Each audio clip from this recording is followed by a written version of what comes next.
ಜ್ಞಾನಾನಂದಮಯಂ ದೇವಂ ನಿರ್ಮಲಂ ಸ್ಫಟಿಕಾಕೃತಿಂ ಆಧಾರಂ ಸರ್ವವಿದ್ಯಾನಾಂ ಹಯಗ್ರೀವ ಉಪಾಸ್ಮಹೆ. ನನ್ನ ಸಮಸ್ತ ಆರಾಧ್ಯಂ ಚಾನಲ್ ವೀಕ್ಷಕರೆಲ್ಲರಿಗೂ ಕೂಡ ವಿಭಾ ಶೆಟ್ಟಿ ಮಾಡುವ ನಮಸ್ಕಾರಗಳು.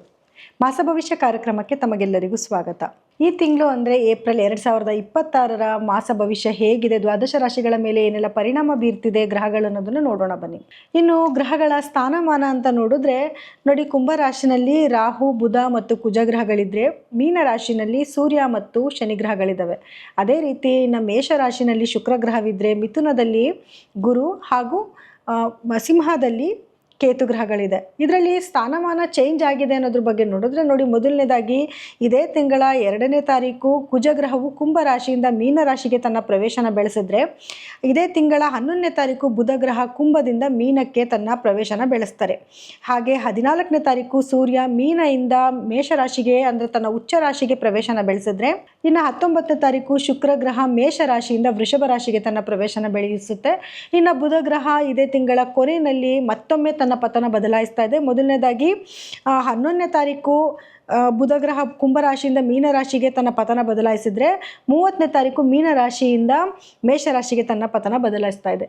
ಸೊ ಈ ತಿಂಗಳಲ್ಲಿ ಸಾಕಷ್ಟು ಗ್ರಹಗಳ ಬದಲಾವಣೆ ಇರೋದ್ರಿಂದ ದ್ವಾದಶ ರಾಶಿಗಳ ಮೇಲೆ ಏನೆಲ್ಲ ಫಲಗಳನ್ನ ನಾವು ನೋಡ್ಬೋದು ಅನ್ನೋದನ್ನ ನೋಡೋಣ ಬನ್ನಿ.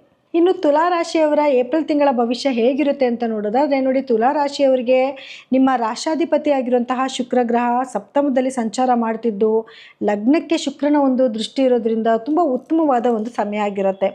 ಗಂಡ ಹೆಂಡತಿ ಮಧ್ಯದಲ್ಲಿ ಏನೇ ವೈಮನಸ್ಸೆ ಇದ್ದರೂ ಕೂಡ ಪ್ರೀತಿ ವಿಶ್ವಾಸ ಜಾಸ್ತಿ ಆಗುತ್ತೆ. ಯಾಕೆ ಅಂತಂದರೆ ಗುರುವಿನ ದೃಷ್ಟಿ ಕೂಡ ನಿಮ್ಮ ಮೇಲಿದೆ. ಅದೇ ರೀತಿಯಲ್ಲಿ ನಿಮ್ಮ 5ನೇ ಮನೆ ಮೇಲೆ ಕೂಡ ಗುರುವಿನ ದೃಷ್ಟಿ ಇದೆ. ರಾಹುವಿನ ಸಂಚಾರ ಇದ್ದರೂ ಕೂಡ ಏನು ಹೇಳಿದೆ, ನನ್ನ ವೈಮನಸ್ಸೆ ಬರ್ತಾ ಇರುತ್ತೆ ಅಂತ, ವೈಮನಸ್ಸದಿಂದ ಸ್ವಲ್ಪ ನೀವು ರಿಲ್ಯಾಕ್ಸೇಷನ್ನ ತೊಗೋಬೋದು. ಮತ್ತು ರಾಹುವಿನ ಸಂಚಾರ 5ನೇ ಮನೇಲಿ ಇರೋದ್ರಿಂದ ಮಕ್ಕಳಿಂದ ಸ್ವಲ್ಪ ಏನಾದರೂ ಸಮಸ್ಯೆಗಳಾಗುವಂಥದ್ದು, ಅಥವಾ ಅವ್ರ ಮೇಲೆ ಪ್ರೀತಿ ವಿಶ್ವಾಸ ಕಮ್ಮಿ ಆಗೋದು, ಅಥವಾ ಅವ್ರೇನೋ ಮಾತಾಡ್ತಾರೆ ಅದರಿಂದ ನಿಮ್ಮ ಮನಸ್ಸಿಗೆ ನೋವಾಗೋ ಸಾಧ್ಯತೆ ಇರುತ್ತೆ. ಅಥವಾ ಮಕ್ಕಳು ಎದ್ದು ಬಿದ್ದು ಏಟ್ ಮಾಡ್ಕೊಳ್ಳೋದು, ಅದನ್ನು ನೋಡಿ ನಿಮ್ಮ ಮನಸ್ಸಿಗೆ ಸ್ವಲ್ಪ ಸಂಕಟ ಆಗೋ ಸಾಧ್ಯತೆಗಳು ಕೂಡ ಇರುತ್ತೆ.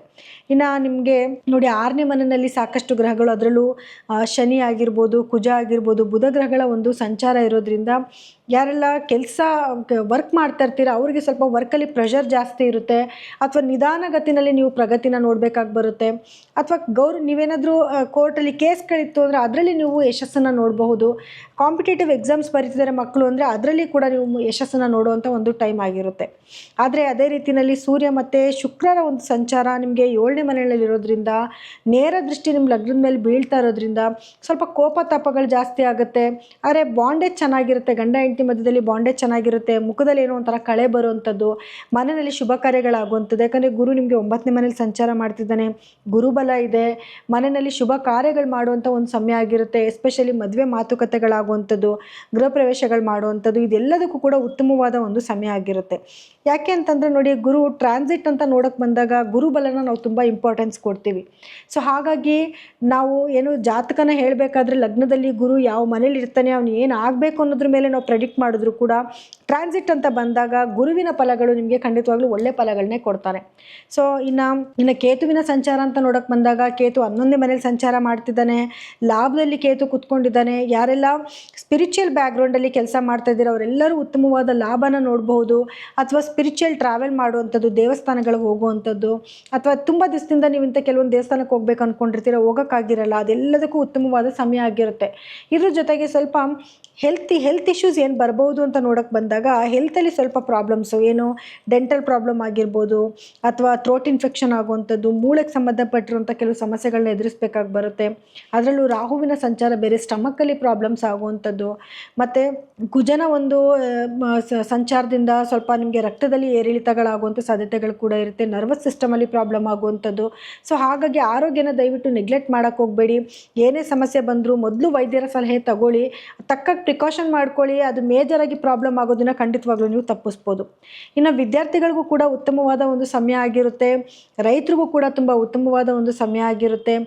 ಏನೇ ಆದರೂ ಕೂಡ ತುಲಾ ರಾಶಿಯವರಿಗೆ ಉತ್ತಮವಾದ ಸಮಯನೇ ಆಗಿರುತ್ತೆ. ಸಣ್ಣ ಪುಟ್ಟ ನಿಮ್ಗೆ ಏನಾದರೂ ತೊಂದರೆಗಳು ಕಾಣಿಸ್ತಿದೆ ಅಂದರೆ ಖಂಡಿತವಾಗ್ಲೂ ನಿಮ್ಮ ಜಾತಕನ ಒಮ್ಮೆ ಪರಿಶೀಲನೆ ಮಾಡಿಸ್ಕೊಳ್ಳೋದೇ ಉತ್ತಮ. ಇನ್ನು ಪರಿಹಾರವಾಗಿ ಏನು ಮಾಡ್ಕೊಬೇಕು ಅಂತಂದರೆ ನೋಡಿ, ನೀವು ಶುಕ್ರನ ಆರಾಧನೆ ಜಾಸ್ತಿ ಮಾಡಬೇಕಾಗುತ್ತೆ. ಶುಕ್ರನ ಆರಾಧನೆ ಅಂದರೆ ಲಕ್ಷ್ಮೀ ದೇವಿಯ ಆರಾಧನೆ ಮಾಡೋವಂಥದ್ದು.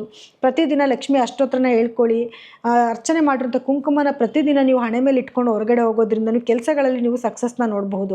ಹಾಗೆ ಸೂರ್ಯ ಕೂಡ ನಿಮಗೆ 11ನೇ ಅಂದರೆ 7ನೇ ಮನೆಯಲ್ಲಿ ಸಂಚಾರ ಮಾಡ್ತಾ ಇರೋದ್ರಿಂದ ಸೂರ್ಯ ನಮಸ್ಕಾರ, ಸೂರ್ಯೋದಯಕ್ಕೆ ಮುಂಚೆ ಎದ್ದೇಳೋದು, ಸೂರ್ಯನ ನಮಸ್ಕಾರ ಮಾಡ್ಕೊಳ್ಳೋದು, ಸೂರ್ಯನ ಆಶೀರ್ವಾದ ಚೆನ್ನಾಗಿ ತಗೊಳ್ಳಿ. ಇದರಿಂದ ನಿಮಗೆ ಅಂದ್ಕೊಳ್ಳೋ ಎಲ್ಲ ಕೆಲಸದಲ್ಲೂ ಕೂಡ ನೀವು ಯಶಸ್ಸನ್ನು ಖಂಡಿತವಾಗ್ಲೂ ನೋಡ್ಬೋದು. ಯಾರೆಲ್ಲ ರಾಜಕೀಯದಲ್ಲಿದ್ದೀರಾ ಅವರೆಲ್ಲರಿಗೂ ಕೂಡ ಒಳ್ಳೆ ಟೈಮ್ ಆಗಿರುತ್ತೆ. ಹಾಗೆ ಗೌರ್ಮೆಂಟ್ ಉದ್ಯೋಗಿಗಳಿಗೂ ಕೂಡ ಉತ್ತಮವಾದ ಒಂದು ಸಮಯ ಇದಾಗಿರುತ್ತೆ. ಇನ್ನು ಇದಾಗಿತ್ತು ಏಪ್ರಿಲ್ ತಿಂಗಳ ಮಾಸ ಭವಿಷ್ಯ. ಸೊ ದ್ವಾದಶ ರಾಶಿಗಳ ಬಗ್ಗೆ ಏನೆಲ್ಲ ಪರಿಣಾಮಗಳಾಗ್ತಿದೆ ಅನ್ನೋದನ್ನು ನೀವು ತಿಳ್ಕೊಂಡಿದ್ದೀರಾ. ಆದರೆ ನೋಡಿ, ನಿಮಗೆ ಫಲದಲ್ಲಿ ಏನಾದರೂ ವ್ಯತ್ಯಾಸಗಳಿತ್ತು ಅಂತಂದರೆ ಖಂಡಿತವಾಗ್ಲೂ ನಿಮ್ಮ ವೈಯಕ್ತಿಕ ಜಾತಕನ ಒಮ್ಮೆ ಪರಿಶೀಲನೆ ಮಾಡಿಸ್ಕೊಳ್ಳಿ. ಯಾಕೆ ಅಂತಂದರೆ ಅದರಲ್ಲಿ ನಿಮ್ಮ ಗ್ರಹಗಳ ಸ್ಥಾನಮಾನ ಬೇರೆ ಆಗಿರುತ್ತೆ ಮತ್ತು ನಿಮಗೆ ನಡೀತಿರುವಂಥ ದಶಾಭುಕ್ತಿನೇ ಬೇರೆ ಆಗಿರುತ್ತೆ. ಸೊ ಆಗ ಫಲದಲ್ಲಿ ಖಂಡಿತವಾಗ್ಲೂ ನಿಮಗೆ ವ್ಯತ್ಯಾಸನ ನೋಡಬೇಕಾಗಿ ಬರುತ್ತೆ. ದಯವಿಟ್ಟು ಪ್ರತಿಯೊಬ್ಬರು ಕೂಡ ನಿಮ್ಮ ಜಾತಕಗಳನ್ನ ತೋರಿಸ್ಕೊಳ್ಳಿ. ನಿಮ್ಮ ನಡೀತಿರುವಂಥ ದಶಾಭುಕ್ತಿಗೆ ತಕ್ಕನಾದ ಪರಿಹಾರಗಳನ್ನ ಮಾಡ್ಕೊಳ್ಳಿ.